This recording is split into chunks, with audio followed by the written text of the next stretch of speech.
Cabinet meeting थी और उस कैबिनेट मीटिंग में कुछ जो कुल 18 एजेंडाज थे, 18 एजेंडाज में से जो महत्वपूर्ण हैं उसकी चर्चा मैं आपसे कर रहा हूं। एक तो जो हमारा जो इंजीनियरिंग के काम है जिसमें ठेके दिए जाते हैं, टेंडर होते हैं, उसको हम एक ऑटोमाइजेशन जोन में लाए हैं कि अब जो ठेकेदार हैं उनको सबको अपना पंजीकरण करना पड़ेगा। उनकी श्रेणी ए बी सी की कौन सी श्रेणी होगी और जो रजिस्ट्रेशन कर लेंगे, जो परमानेंट रजिस्ट्रेशन जिनका होगा, उनसे हम ये जो ठेके से पहले लिया जाता है अर्नेस्ट मनी, वो अर्नेस्ट मनी उनसे नहीं ली जाएगी। और जो इस प्रकार से रजिस्ट्रेशन नहीं करेंगे उनसे वो ली जाएगी। और बहुत सी जो डिटेल्स मांगी जाती हैं हर एक टेंडर में, अब एक बार रजिस्ट्रेशन के बाद जो डिटेल्स आएंगी हर बार उनसे डिटेल लेने की आवश्यकता नहीं पड़ेगी। उनका एक रजिस्ट्रेशन नंबर होगा, अपना रजिस्ट्रेशन नंबर भरेंगे, उसकी कैटेगरी पता लग जाएगी, उस कैटेगरी के हिसाब से वो अपने टेंडर में पार्टिसिपेट कर पाएंगे। सारी चीज़ ट्रांसपेरेंट तरीके से होगी, घर बैठे वो टेंडर भरेंगे और जिसमें नेगोशिएशन का कोई स्कोप नहीं, घर बैठे ही जो L1 होगा उसको वो टेंडर मिलेगा। इस प्रकार का एक आज हमने मंत्रिमंडल में सिस्टम जो है वो बनाया है। इसी प्रकार एक विषय डिमांड बहुत समय से चल रही थी कि जो सब डिवीजन ऑफ प्लॉट्स शहरों के अंदर बहुत पुरानी जो स्कीमें, जिसमें टीपी स्कीम है, जिसमें रिहेबिलिटेशन स्कीम है, इम्प्रूवमेंट ट्रस्ट के ऐसे एरियाज हैं 40 साल 50 साल 60 साल पहले पार्टीशन के बाद की कई ऐसी कॉलोनीज, उसमें कंडीशन थी कि उसको आप पार्टीशन नहीं कर सकते। लेकिन अब समय बदल गया है, लोगों की आवश्यकताएं भी थोड़ा बदल गई, एक एक परिवार के भाइयों में आगे बंटवारा हो गया, तो उन मकानों की जो अभी तक डिवीजन करते थे वो इलीगल थी, लेकिन अब उसको हमने ऑथराइज कर दिया है। शर्त एक ही रखी है कि डिवीजन होने के बाद उस प्लॉट का साइज 100 मीटर से कम नहीं होना चाहिए, अर्थात डिवीजन करने से पहले कम से कम वो 200 मीटर का जरूर होगा। 200 मीटर का होगा तभी दो में डिवाइड करेंगे तो 100 मीटर का बनेगा। तो इसलिए 200 मीटर से छोटे प्लॉट का सब डिवीजन नहीं होगा। सब डिवीजन होने के बाद न्यूनतम कोई भी प्लॉट 100 मीटर का जरूर होना चाहिए, स्क्वायर मीटर का, ये उसकी कंडीशन रखी है। तो बहुत से लोगों की ये समस्याएं समाप्त हो जाएंगी जिन्होंने इलीगली सब डिवीजन कर रखा है, लेकिन वो अभी भी उनकी अलग अलग रजिस्ट्रेशन नहीं है, उनको इसकी सुविधा हो जाएगी।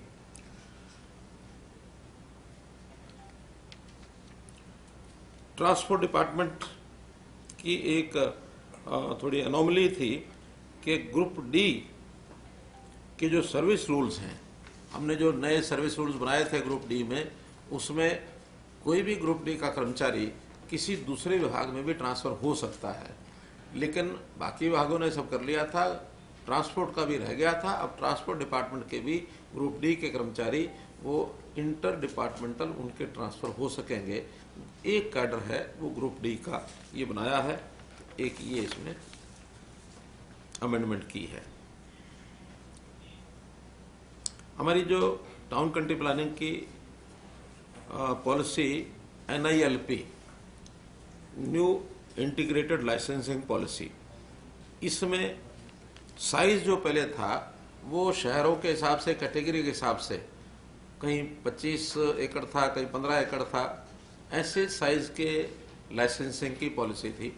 लेकिन ये 3 साल पहले पॉलिसी बनी थी, इसमें बहुत कम लोगों ने आके लाइसेंसिंग का उपयोग किया, अप्लाई किया, और जिन्होंने अप्लाई कर भी दिया था बाद में वो भी कन्वर्ट करने के लिए दूसरी पॉलिसी पर आ गए।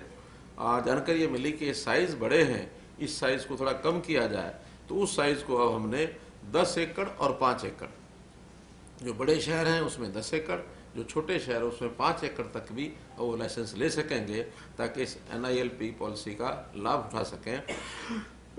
और उसमें 10% जमीन जो पब्लिक यूटिलिटीज हैं वो सरकार को हैंडओवर करेंगे, 25 एकड़ से जो नीचे के लिए अप्लाई करेंगे, और जो 25 एकड़ से ऊपर के लिए अप्लाई करेंगे वो अपने आप बना सकेंगे।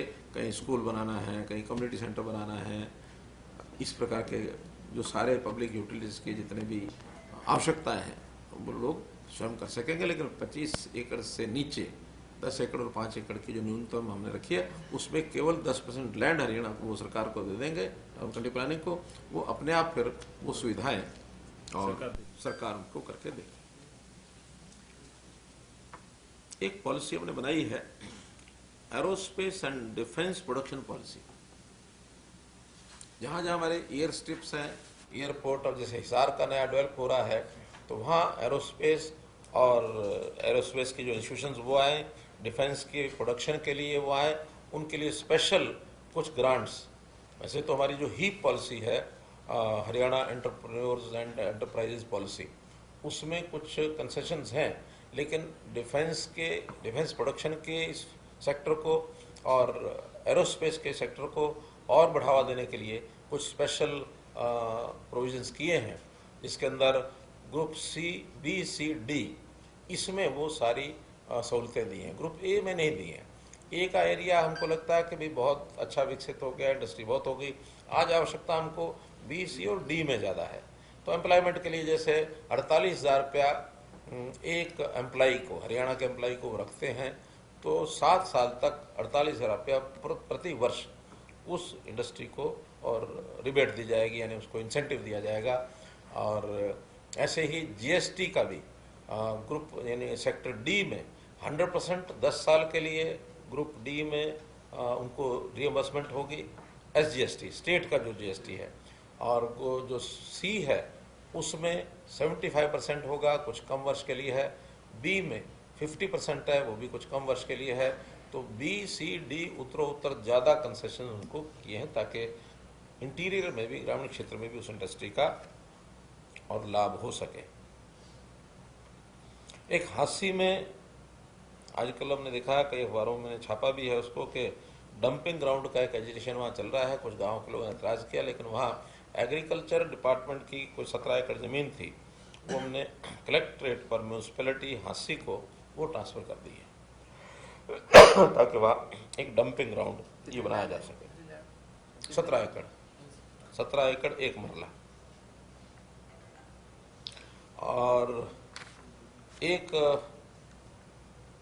जानकारी वो आपको देनी है, महत्वपूर्ण है, वो हमारी नई एक्साइज पॉलिसी।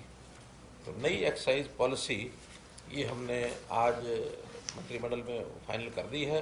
वैसे ये पॉलिसी है जून के प्रथम सप्ताह के बाद लागू होगी, क्योंकि पिछले साल हमने जो ईयर है 31 मार्च के बजाय उसको आगे बढ़ाया था कोविड के कारण से। तो वो साल जो ख़त्म होगा शायद 6 जून या 7 जून को ख़त्म होगा, तब तक तो ये वर्तमान पॉलिसी वही चलेगी, लेकिन 6-7 जून से पहले तो वो सारे ऑक्शन हो जाएंगे। नए जो वेंडर्स हैं वो वेंडर्स को वो यानी ऑक्शन करके दिए जाएंगे। अंतर एक ही किया है कि पहले 2 वेंडर्स का एक क्या उसको कहेंगे जोन, अब उसको बढ़ा के 4 वेंडर्स का एक जोन किया है। उसमें जैसे सुझाव आते हैं उन सुझाव के हिसाब से हमको लगता है कि हमें भी 4 वेंड का करने की कोई कठिनाई नहीं है। तो एक कंट्रैक्टर जो होगा वो 4 वेंड्स का कंट्रैक्ट ले सकेगा और वो अपने हिसाब से वो करेगा। और कुछ रेट्स का थोड़ा बहुत अंतर किया है, वो आपके पास एक लिखित उसकी जानकारी आ जाएगी। आसपास की पॉलिसीज़ को भी स्टडी करना पड़ता है। तो दिल्ली की पॉलिसी पिछले साल बदली है, उसके अनुसार भी कुछ चेंजेस किए हैं, लेकिन कोई वाइन जो है या इस प्रकार की स्मगलिंग कई बार होती थी। एक स्टेट से दूसरी स्टेट जाते समय हरियाणा में से उसको जो पार करते थे, उसके ऊपर भी थोड़ा स्ट्रिक्ट मेजर्स हमने अपनाए हैं कि जब बॉर्डर से कोई दूसरी स्टेट में जाने के लिए हरियाणा के बॉर्डर में एंटर करेंगे, वहाँ उसकी रजिस्ट्रेशन होगी और उसके बाद एक निश्चित समय में बॉर्डर पार करके भी हो जाएगा तो उसको एक प्रकार से उसका भी मॉनिटर किया जाएगा। कहीं ऐसा ना हो कि वो गाड़ी यहाँ से निकलते समय हरियाणा में कुछ आदि उतार जाए फिर निकले। तो निश्चित दूरी से कितने किलोमीटर दूर बॉर्डर है, उस बॉर्डर की दूरी के हिसाब से एंट्री एग्जिट दोनों का किलोमीटर, उसका टाइम, ये उसमें सेट किया जाएगा ताकि कोई दुरुपयोग जो है वो कहीं ना हो। इलीगल जो शराब है या वाइन जो भी है वो उसमें यहाँ हरियाणा में ना बिक सके, ना चल सके। हमने अपने जो इन डिस्टिलरीज हैं वहाँ भी उसकी जो लेबलिंग है, उसका जो फ्लो मीटर्स हैं, जैसे बजट की घोषणा मैंने कहा था उस पर हम फ्लो मीटर लगाएंगे। तो ई फ्लो मीटर लगेंगे ताकि कितना मटेरियल वहाँ बना है, कितना उन्होंने बेचा है, ताकि 2 नंबर की चीज़ उसमें बाहर ना जा सके, इसके ऊपर हमने कंट्रोल किया है।